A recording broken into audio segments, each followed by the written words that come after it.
Hi, I'm Casey. Welcome to Full Boost Diesel. Today we're going to talk about our rear suspension setup on our drag racing truck and go over the other stuff that we did over the winter to help us get down our 60-foot time and just try to make this a little bit user-friendly when it comes to trying to drag race a two-wheel drive truck, because most people run four-wheel drives. They're easier, they're more consistent.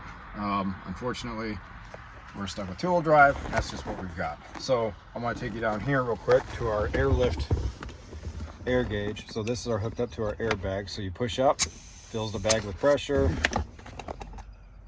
You good? Press down on the switch and it releases the pressure out of the bags. So you have pressure from our air horn set up coming into the cab right here, and then there's another line that feeds it out too. Typically when we're driving around, cruising around town, whatever, we have it set to 5 to 10 pounds of pressure. If we're hauling scrap or our fishing boat, we might bump it up to like 20 pounds or so, something like that. But when we're drag racing, they'll be completely empty, bone dry, no air in the bags whatsoever. So if you take a walk with me, my son's gonna crawl underneath, we're gonna look at the suspension.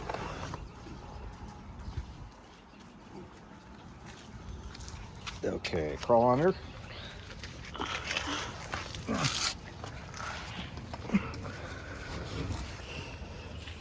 right, show them that way. All right, here we are with our QA1 dual adjustable shocks. You can see the lever right there on the bottom. That is for the compression on the left, and the rebound is on the right. So that literally controls the amount of pressure it takes to compress the shock and how long it takes for it to actually kind of rebound back, more or less. Right now they're set up for like drag racing. These shocks, they're terribly expensive. Like, they are $300 a piece, but as far as drag racing goes, they're gonna work very nice. And I've got these mounted on $35 Amazon special plates that were adjustable. We welded them to the frame, kept the factory shock location just in case we ever change this back to a tow pig, because I don't know how long this is going to be a drag racing truck for, because we're getting kind of hot and heavy into this, and just four-wheel drive is going to be the way to go. Plus we might have an opportunity to build a dually into a race truck, which, if we do that, the nickname of that will definitely be Heavy Betty or Big Booty Judy, one of the two. So rear suspension, we are running only 2 leaf springs in the back as the primary. The top ones, the overloads, they're just only there to mount the airbags to it, and that's it. That's all they do. They hold my airbags on.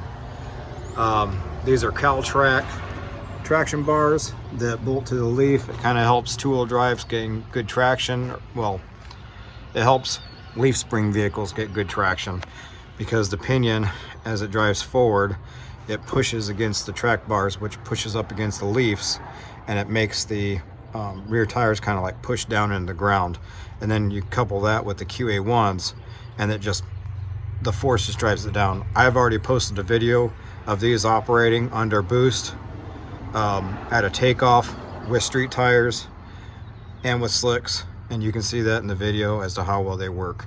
These shocks you can also tow with them. In the directions, they kind of give you a couple different ways to dial these in if you're going to use them for towing or daily driving. So if you want to be something different than most people that are buying the Bilsteins, these are totally an option for towing and stuff like that. Even the tech support had mentioned that to me. There's our airbag, or the air horn setup for our airbags. There's the tank, compressor, and obviously the horns when somebody tries to cut us off or something like that, just for safety reasons, because this thing is not very quick at slowing down with the factory drum brakes that we have on the rear. Might do something about that, might not. So that's the leaf spring setup and the caltracs. And just for decorations, we wrap the caltrac bars with 1.5 inch PVC because we do heating, cooling, plumbing for a living, so we just thought it'd be cute just to add those as decoration. But there is real real metal bar from Caltrac underneath it. You want to take us up inside the bed? Why don't you hop up there first? So this is our fuel tank. This is a 20-gallon fuel tank. We opted out for that over the factory tank because the factory tank, as you know, puts 30 gallons of fuel right in here. And if you figure fuel being what, 8 pounds a gallon, I'm just assuming, I mean that's what water weighs, is about 8 pounds, 8.2 pounds per gallon of water.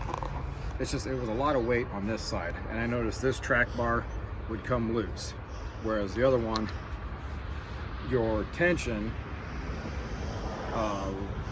as a rest, you kind of want it under tension, but that's your preload, so you have to set your preload.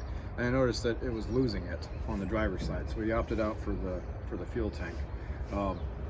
This right here is our return line. So we take our factory line from our engine, and we take the overflow line from our air dog, which we're running a air dog 5G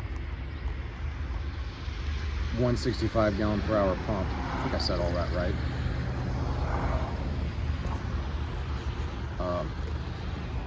So we're taking both our factory fuel line or return line and our return line from our air dog, and we're sending it back to our tank here.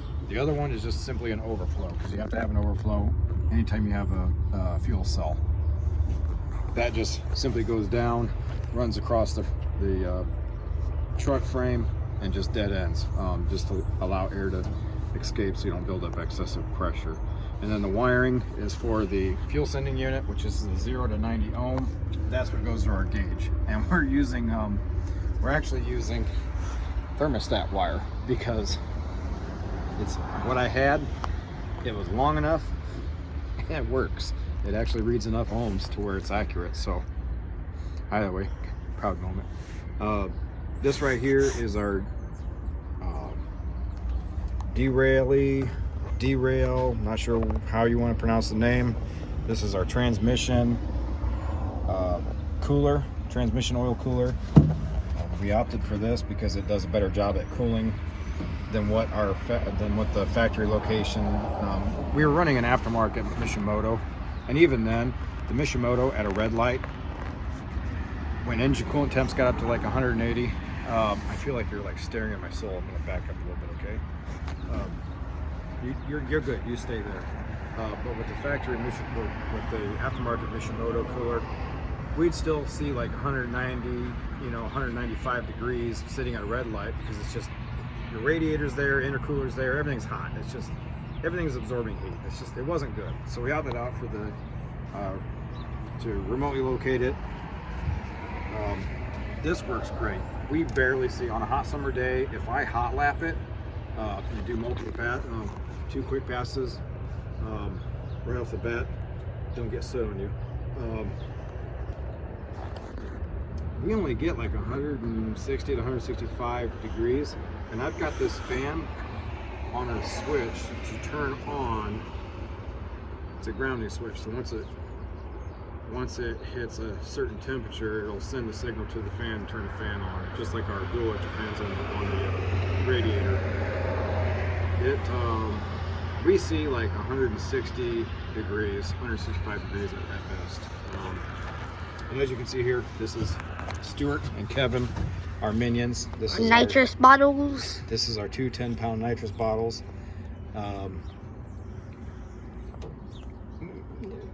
Only did 2 just because, well, I don't know, Stuart just looked kind of lonely back here, so we had to do Kevin and Stuart. So that takes care of our rear suspension, our trans cooler. This is where our nitrous storage is at. We talked about the fuel cell, our exhaust. We've tried multiple exhausts. Multiple. So it's a 4-inch down pipe from our S475, goes back to our 5-inch pipe, and then it collects into our 7-inch stack.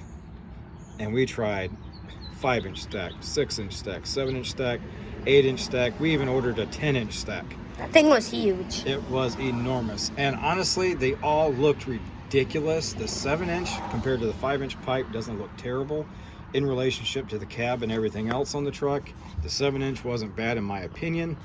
The 8 and 10 were just definitely obnoxious, and they didn't really sound all that great in my opinion. The 5-inch sounded just like your Peterbilt with their Cummins in it, like just identical, like just sounds like a Peterbilt rolling down the highway.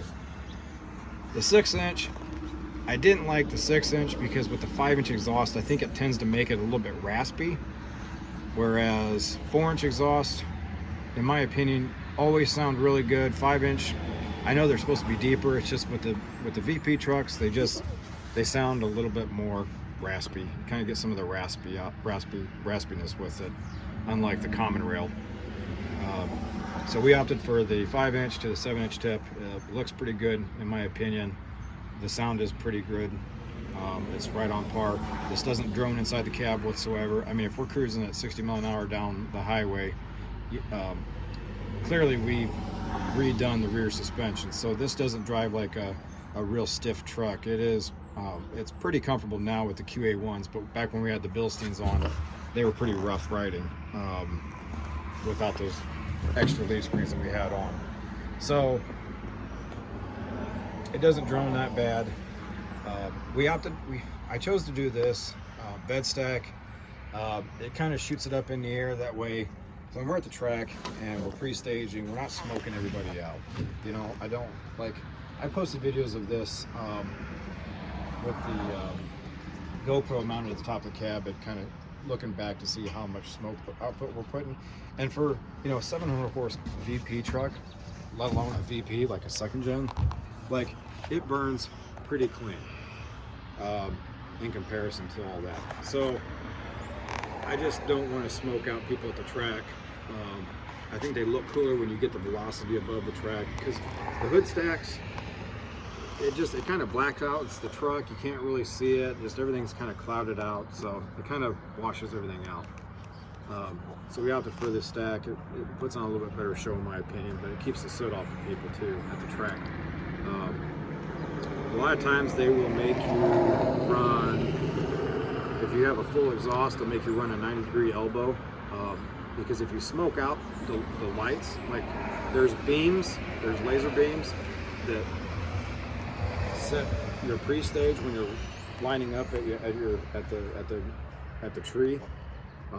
You don't want to smoke them out, because it can mess with you or the other guys, reaction time, your 60-foot time. Like it's just not good to do. So that's why some people run the 90-degree elbows, or you run a hood stack. But a full exhaust, with a full side exit exhaust, factory exhaust, you run the risk of that. So if you guys are going to get into doing this and you want to, if you got a chip and maybe a turbo and you want to go drag racing, just kind of make that food for thought. Just get you one of those, whatever, nothing fancy 90-degree elbows. You could even just use a regular 4-inch or 5-inch bent pipe off Amazon. I mean, who cares? You're just going to bolt it on just so you shoot the exhaust up the side of your truck and up away from the track members, and you'll earn respect from people that way. So I think that should be about it. We talked about pretty much the rear of the truck. We got episode 1 and episode 2 of the interior. We got a couple other videos that we're going to do about some other fuel injectors that we've tried running before. But for today, that should be it. We'll see you next time.